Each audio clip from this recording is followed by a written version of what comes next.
to read your instruction manual for your sewing machine. It'll tell you which way your thread needs to go on the spindle holder. Mine needs to come over the top. The thread is coming over the top of the spool, but the thread comes from underneath. So we're going to put our thread on, and then if you have a smaller spool of thread, these Gudemans are a smaller spool. You can use the other side of the tab to hold the thread in place. And you don't want it on too tight. You want the thread to be able to roll off easily. So your machine may have some instruction guides on it for how to thread it. Mine has this guide. It starts here at number 1. So we're just going to follow the numbers. We're going to go through the metal guide number 1. We're going to go through number 2. And then most machines, when you thread it, you'll be going, starting from the top, you'll go down and then you'll come back up. So step number 3, so we go down.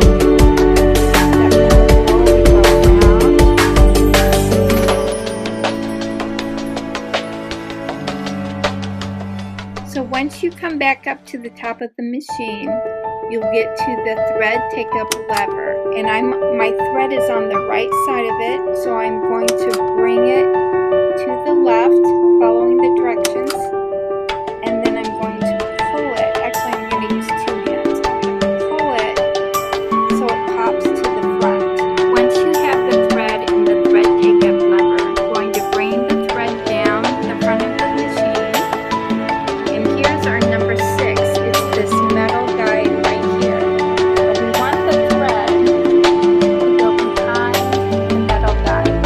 And then below that, right above the needle, is another smaller metal guide. And I'm going to use 2 hands. I'm going to get the thread behind that metal guide also. And then we're going to take our thread and going from the front to the back, we're going to try to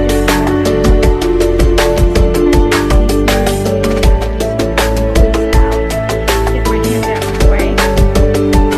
So I'm going to pull the thread towards the back of the machine, holding the thread out from the front, just to help guide it. And now we've got our machine threaded. Now that you've got your machine threaded and your bobbin in the bobbin holder, we need to get the bobbin thread up through this hole where the needle goes so that the